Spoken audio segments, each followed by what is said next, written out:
고린도전서 5장 1절에서 5절 말씀을 중심으로 은혜를 나누도록 하겠습니다. 고린도 교회가 많은 문제점이 있습니다. 그래서 사도는 에베소 교회에 멀리 떨어져 있으면서 이 편지를 보내고 있는 겁니다. 먼저 시간까지는 고린도 교회의 첫 번째 문제, 분쟁과 다툼, 그 부분에 대해서 지적을 하고 처방을 사도 바울이 했습니다. 4절까지 말씀해서 우리는 그것을 살펴볼 수가 있었습니다. 5장부터는 이제 두 번째 문제, 음행에 관해서 아주 심하게 나무라면서 처방을 내려주고 있습니다. 오늘 본문 속에는 좀 납득하기 어렵고 이해하기 힘든 부분도 있습니다. 그런데 다 성경 속에 그 말씀들을 다 성경 속에서 찾을 수가 있습니다. 어려운 말씀이 아닙니다. 구약 시대에 여호와 하나님이 이스라엘 백성들에게 가장 진노하신 부분은 이스라엘 백성들의 음행입니다. 이방신과 이방 종교에 대해서 그 미련을 버리지 못하고 숭배하고 이방 여인들과 음행을 한 사건들 아주 대단히 진노하십니다. 특히 민수기 25장을 보면 그 바알부올 사건이라고 다들 기억을 하실 겁니다. 모압 여자들의 미혹에 빠져가지고 그들 모압 여자들과 음행을 하고 또 그들이 섬기는 이방 신에게 절을 하고 그런 사건이 일어나서 하나님께서 연병을 보내주십니다. 그래서 아주 순식간에 24,000명이라는 이스라엘 백성들이 죽습니다. 그게 바알부올 사건이라 그러는데 거기에서만 보더라도 하나님이 얼마나 음행에 대해서 진노하시고 징벌하시는지를 배울 수 있습니다. 구약시대의 백성들의 음행은 곧 우상숭배와 연결되어 있습니다. 그들이 그냥 산당에 올라가서 음행을 했다 하는 것들이 역사서나 또 선지서에 많이 나오는데 그것은 곧 음행이라고 하는 것은 사람들이 육적인 음행도 있지만 근본적으로는 이방신에게 제사하고 분향했다. 그렇게 구약성경은 우리에게 가르쳐 줍니다. 그렇기 때문에 고린도 교회에 나타난 이 성도 가운데에서 음행한 사건은 곧 이 교회적으로 이 세상의 것을 더 섬기고 좋아하는 정말 본격적인 교회의 음행이죠. 그걸로 발전해 갈 수 있기 때문에 사도 바울은 단호한 조치를 취하고 있습니다. 고린도 교회의 이제 음행과 다음 이제 7장 이후에 8장부터 우상숭배에 대한 문제점을 우리가 살펴볼 텐데 결국은 음행은 우상숭배다. 그러니까 계시록 마지막 신약성경 가운데 맨 마지막 책인 요한계시록에 보면 교회의 타락한 모습을 음녀로 비유합니다. 음행하는 여자, 음행한 교회. 결국은 그 음행한 내용이 뭐냐면 다시 오실 예수님보다 세상의 좋은 것들을, 세상의 복을 인간 중심으로 생각하는 여러 가지 권세와 좋은 것들을 즐기고 취하는 거죠. 그래서 그 이제 음행의 진노, 음행의 포도주라고 요한계시록은 우리에게 일러줍니다. 그러니까 세상 것을 즐기는 거죠.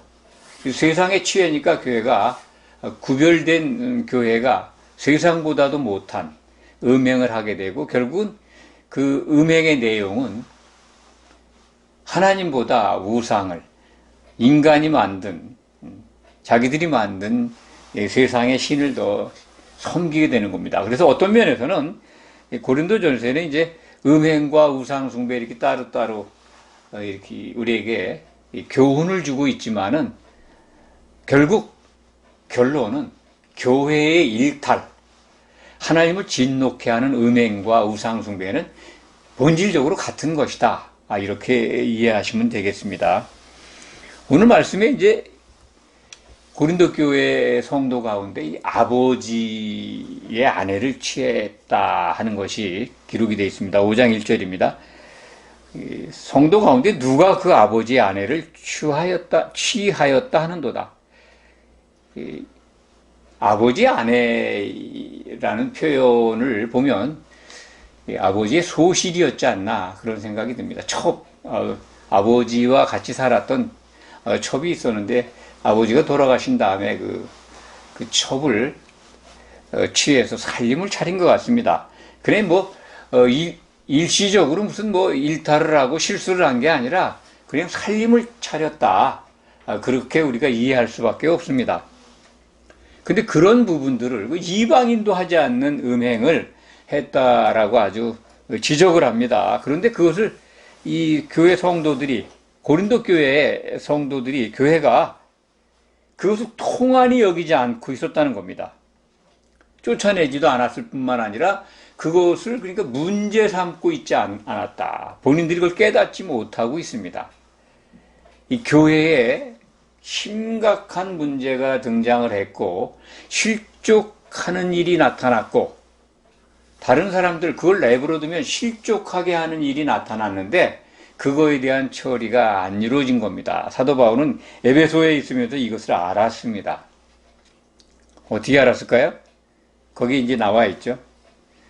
몸은 떠나 있지만 영으로는 함께 있어서 그 고린도 교회에서 일어난 이 음행 사건을 알았다는 겁니다. 참 놀라운 일이죠. 이 시대에 우리가 이런 시공을 초월한 그 통찰력이 있으면 얼마나 좋겠습니까? 그렇지만 이런 것들은 성경 속에서 우리가 발견하고 이건 하나님이 역사하기 때문에 가능한 것이다라고 믿을 뿐입니다. 이런 것들을 흉내내면 정말 나쁜 영에게 사로잡혀서 이 참 귀신에게 쓰임 받아서 그런 것들을 보여주고 알게 하고 해서 포로가 돼버립니다. 아주 조심해야 합니다. 더러운 영에 잡혀갈 수가 있습니다. 그런데 성경에 기록된 거는 그거 있을 수 있다. 내가 납득은 못하지만 그건 가능한 일이다. 이렇게 받아주시면 굉장히 은혜롭고 더 많은 것들을 깨우칠 수가 있습니다. 성경을 의심하지 않고 과연 이런 게 일어날 수 있을까? 나는 납득이 안 가는데 이런 생각은 자기 생각입니다. 퍼내시기 바랍니다. 그래야 더 많은 하나님이 주고자 하시는 여러 가지 이 성경 속에 참 담긴 진리들을 성령의 빛비춤을 통해서 깨닫게 됩니다. 이 부분은요, 이 교회를 실족하게 하는 것에 대한 처리는 예수님이 공생의 기간 동안 제자들에게 알려주셨습니다. 마태복음에 그 기록이 되어 있습니다. 마가복음에도 기록이 되어 있고 이 부분을 꼭 기억하시기 바랍니다. 마태복음 5장 29절 30절에는 그 부분이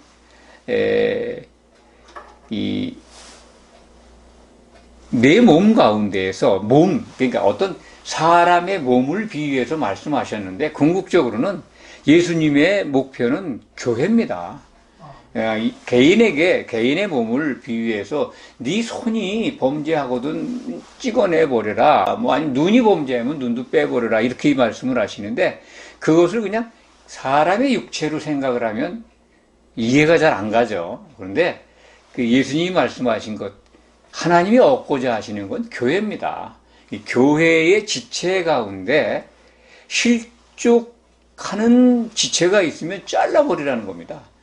장애를 가지고 영생에 들어가는 것이 더 훨씬 낫다는 거죠. 같은 취지의 말씀을 마태복음 18장 6절 이하에도 기록이 되어 있습니다. 거기에는 이제 실족하게 하는 일이 없을 수는 없다. 실족하게 하는 일들이 일어난다면 실족하게 하는 그 자는 정말 용서받지 못한다고 하는 경고의 말씀이 기록되어 있습니다. 마태복음 18장 6절에서 10절입니다. 그러니까 누구든지 이 작은 자, 교회에 들어와 있는 성도들이죠. 어린 성도들 가운데 실족하게 하면, 실족하게 한 자는 그 목에 연자맷돌을 걸고 바다에, 깊은 바다에 떨어지는 게 더 낫다는 겁니다. 바다에 던져진다고 하는 거는 이제 지옥에 던져진다는 거죠. 근데 지옥에 던져지지만 차라리 그 상태로다가 그 상태로 제거되는 게 낫다는 거죠. 오늘 말씀과 연관이 됩니다. 육신은 멸하고 영은 주 예수의 날에 구원을 받게 하기 위해서 사탄에게 내줬다. 이 교회에서 분리했다는 겁니다. 실족한 자가 있거나 실족하게 한 자가 있을 때 그런 처리가 예수님의 말씀 속에서 우리는 찾을 수가 있습니다. 실족하게 하는 일이 있다는 거죠. 고린도 교회가 똑같은 겁니다. 누군가가 실족하게 할 수 있는 상황에 지금 도래해 있어요. 아버지의 아내를 취했다고 하는 사람이 나름 이렇게 보면 고린도 교회의 그 지도자급에 있는 사람 같습니다. 영향력이 있는 사람이에요. 그런 사람이 잘못했는데 내버려뒀다는 겁니다. 그로 인해서 다른 성도들이 실족하게 된다는 거죠. 저렇게 해도 되는가 봐. 그래가지고 따라서 하다가 그도 실족하게 된다는 거죠. 그러니까 실족하게 한 자가 누굽니까? 교회 지도자들이죠. 어린 자들에게 올바른 교훈을 못 줘서 실족하게 하는 경우가 생기면 실족하게 하는 자, 용서받지 못한다는 겁니다. 실족한 자도 마찬가지로 지옥에 던져지겠죠. 그 말씀을 하는 겁니다.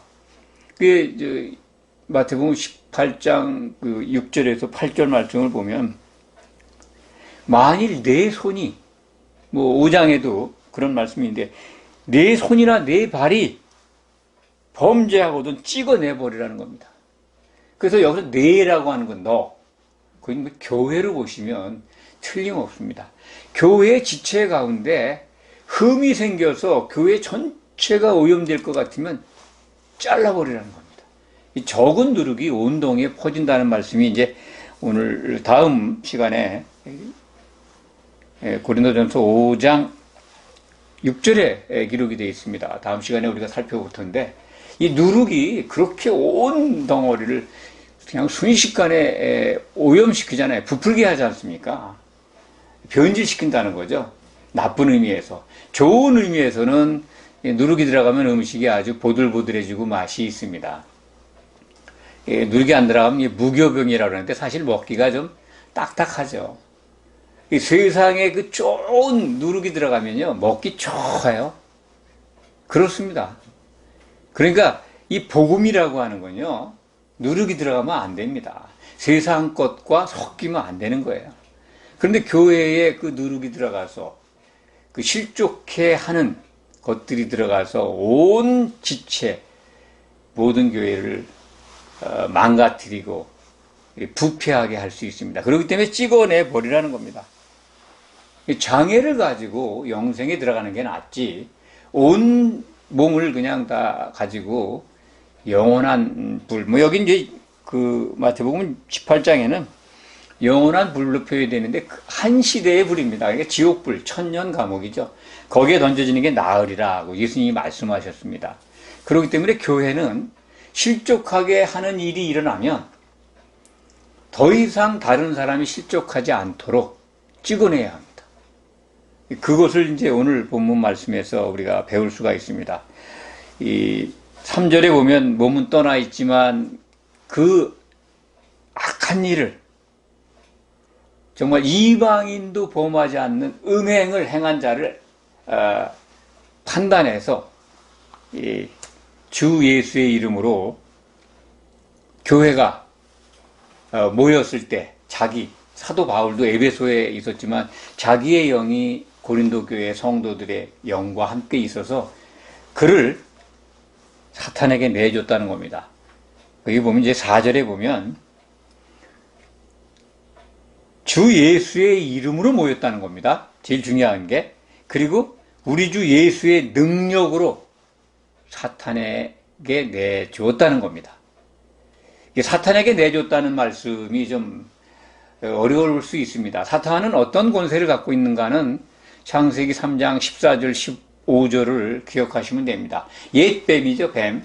하와를 꽂히킨 아담을 추락시킨 에덴 동산에 나타났던 뱀. 그 뱀이 요한계시록에 가면 이게 사탄이다, 마귀다 라고 정의가 됩니다. 그래서 이 창세기 3장에 나타났던 옛뱀은 마귀입니다. 이 마귀에게 사람의 육신을 먹는 권한을 허락하셨습니다. 그래서 이 부분이 이제 욥기를 보시면 우리가 좀 이해하는 데 도움이 될 겁니다. 욥기 보면 욥이 아주 하나님께 신실한 종이었다. 그렇게 이제 인정을 하시고 여호와 하나님께서 사탄에게 내 종 욥을 잘 살펴보았느냐. 그러니까 사탄이 하나님이 그렇게 많이 소유물을 부어주시니까 욥이 하나님께 충성되고 그 신실하죠. 그것만 뺏어 보세요. 욥이 하나님을 원망할 겁니다. 이렇게 이제 고자질을 하죠. 충동질을 하죠. 그래서 이제 사탄에게 욥의 생명만 놔두고 다 허락합니다. 2번에 걸쳐서. 처음에는 소유물이라는 게 이제 자식들까지, 모든 재물과 자식들까지 다 맡겨서 욥이 다 잃어버리죠. 그 다음에 이제, 그런데도 욥은 하나님을 원망하지 않습니다. 그러니까 또 사탄이 욥의 몸에 손을 대면 욥이 하나님을 원망할 겁니다. 그래? 그렇게 해봐. 다만 욥의 생명만 건드리지 말라. 목숨만. 사탄이 생명만 남겨놓고 온몸에 부스러기가 나고 하여튼 얼마나 고통이 심한지 몰라요. 그렇게 환난을 욥이 당합니다. 그것뿐만 아니라 사람의 몸을 이 사탄에게 내준 증거가 그것이 이제 신약 성경에 몇 군데 기록이 되어 있습니다. 유다서에도 나와 있고요. 또 이제 예수님께서 공생의 기간 동안에 몸은 능히 죽여도 혼은 능히 죽이지 못하는 자를 두려워하지 말라. 이건 이게 몸을 죽인다는 건 몸의 권세, 흙을 먹도록 권세를 받은 사탄을 지칭한 겁니다. 마귀에게 그 권한이 가 있다는 거죠. 그래서 우리 육신은 죽으면 흙으로 돌아갑니다. 그렇지만 혼은 예수를 믿은 성도님들은 천사에게 받들려서 낙원에 가서 쉬게 됩니다. 이 혼에 대한 심판은 하나님이 갖고 계십니다. 그래서 그 심판을 예수님께 위임하셨죠. 그래서 인자가 오실 때 그리스도의 심판대에서 믿었던 자들은 선악간의 심판을 받게 됩니다. 그래서 혼을 능히 멸할 수 있는 분은 하나님이십니다. 그렇기 때문에 우리는 두려워할 뿐, 우리 몸을 죽이는 사탄을 두려워하지 말라라고 예수님의 말씀을 기억한다면 몸을 사탄에게 내줬다. 육신은 멸하고 영은 예수의 날에 구원을 받게 하려 함이라고 한 5절 말씀을 이해하게 됩니다. 주 예수의 능력으로 이런 것을 행했다는 거예요. 자, 4절 다시 돌아갑니다. 주 예수의 이름으로 성령 안에서 모이는 거죠. 예수님의 생각으로 두세 사람이 모이는 겁니다. 마태복음 18장 20절에 기록되어 있습니다. 예수님의 이름으로 우리가 같은 생각으로 모인다는 것은 성령 안에서 모이는 거죠. 그러면 성령을 부어주시는 예수님, 함께 하신다고 했습니다. 성령이 함께 하는 겁니다. 그래서 예수님의 그 능력으로, 성령이 함께 하심으로, 성령의 능력으로 그렇게 음행을 한 자를 사탄에게 내줄 수 있다는 겁니다. 가능합니다. 왜냐하면 성령께서 하시는 거니까요. 성도들이 함께 모였을 때. 그러면 사탄에게 어떻게 내줬을까요? 아마 육신에 욥이 당한 환난과 같은 아주 심각한 재난을, 육신적 재난을 받았건지, 아니면 급격하게 다른 원인으로 세상을 떠나게 했든지 그렇게 했을 것 같습니다. 그러니까 아주 심한 병이 들게 해서 더 이상 죄를 범하지 못하게 했다든지, 뭐 이렇게 우리가 생각할 수 있습니다. 그래서 더 이상 성령을 회방하는 죄를 범하지 못하도록 실족하게 하는 게 뭡니까? 교회의 지체가 한 몸을 이루어야 되는데 하나가 못되게 회방하는 게 성령 회방죄입니다. 성령 회방죄를 범하면요, 이 세상과 오는 세상에서도 용서를 못 받습니다. 그러니까 오늘 말씀은 그래도 오는 세상에 영의 구원을 받고 그리고 생명책의 이름이 있어서 구원받게 하려 하셨다는 겁니다. 그래서 육체적 생명은 이 땅에서 뭐 끝났거나 아니면 더 이상 범죄하지 못하게 막아버렸고, 만약 생명책의 이름이 지워지지 않는다면 구원을 받게 하려고 그렇게 했다는 겁니다. 그러니까 어떻게 보면 그 음행을 하는 사람에게는 이 교회가 최소한의 더 이상의 범죄를 짓지 못하도록 막아준 거죠. 은혜의 한 과정입니다. 그래서 우리는 오늘 말씀이 이제 이런 경우도 있구나. 실질적으로 이러한 일이 고린도 교회에 일어났습니다. 그걸 믿으셔야 합니다. 그렇다면 이 시대의 교회는 이런 것을 할 수 있을까? 도무지 이런 일이 일어날까? 궁금해할 수밖에 없습니다. 이런 일이 있었다고 기록된 것도 없고 그런 뭐 간증이 있는지 모르겠습니다만, 그냥 신약 성경을 통해서 성도들이 자의적으로 생각해 볼 때 어떤 사람은 가능하다라고, 어떤 사람은 그럴 리가 없다라고 할 수도 있습니다. 그런데 우리는 성경에 기록된 말씀은 다 이루어질 수 있다라고 믿으시기 바랍니다. 이 시대에도요, 우리가 교회를 이루고 있는 성도들이 예수의 이름으로 모여서 또 예수의 능력으로 성령 안에서 이런 것들을 할 수가 있습니다. 근데 사도의 영이 그 당시에는 사도 바울이 살아 있었습니다. 사도 바울의 영이 함께했다라는 기록이 오늘 본문에 있지 않습니까? 그렇다면 이 시대의 사도가 함께해야 되는데 뭘로 함께 하겠습니까?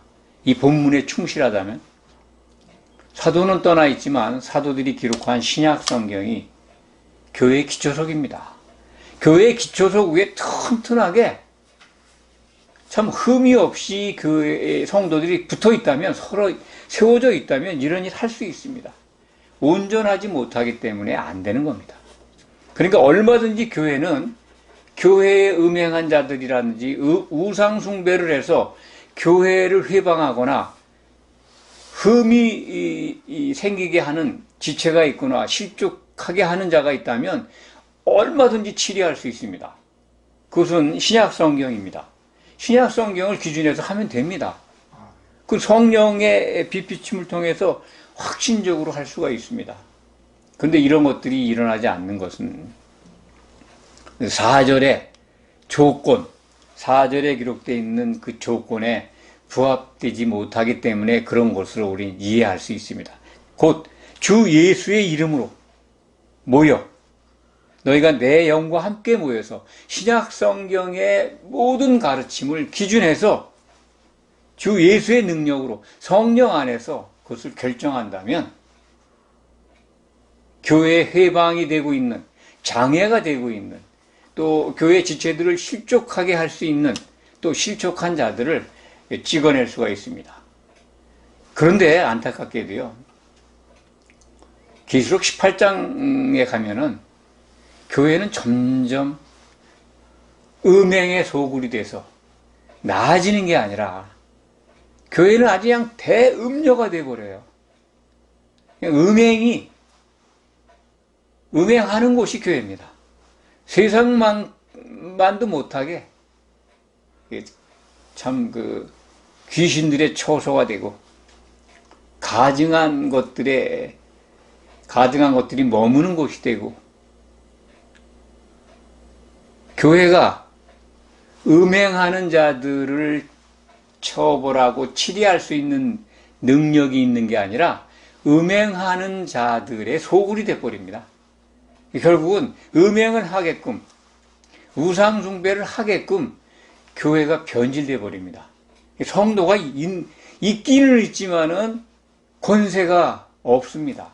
그래서 하나님은 계시록 18장 4절에 내 백성아 거기서 나오라는 겁니다. 결국은 깨어있는 성도가 되지 않으면 그들과 함께 진멸당합니다. 깨어있다면 그 음성을 듣고 나오는 수밖에 없습니다.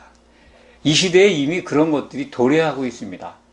성도들은 깨어서 음행하는 교회, 그렇게 실족하는 자들만 있는 교회, 점점 더 추락해가는 교회에 있는 것을 깨닫는다면 나오는 수밖에 없습니다.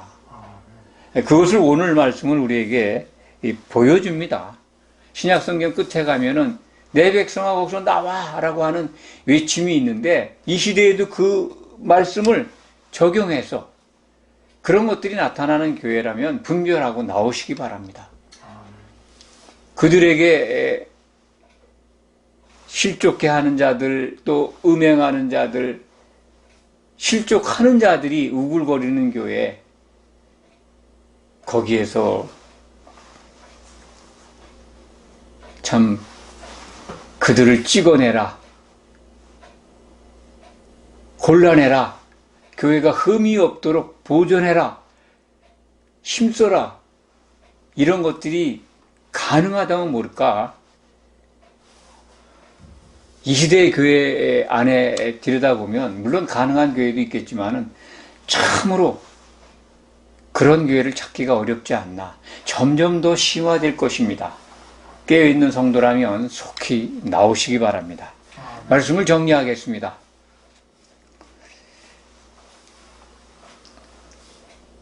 고린도전서 5장 1절에서 5절 말씀 속에 있는 것은 교회가 성도를 사단에게 내어준 사건에 대해서 우리에게 오늘날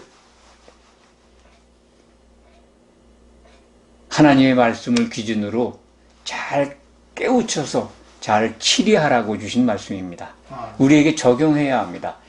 그 당시 2000년 전에 고린도 교회에 나타났던 일이래. 참 특이한 일인데 그때는 사도가 살아있어서 이런 일이 가능했었구나. 지금은 이런 일이 어떻게 이룰 수가 있는가? 이렇게 의심하지 말고 만약 이런 것들이 일어났다면 신약 성경의 토대 위에 세워진 교회니까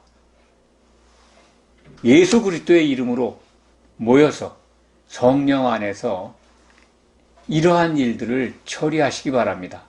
안 그러면 그게 불가능하면 깨어있는 성도라면 나오시기 바랍니다. 기도하겠습니다.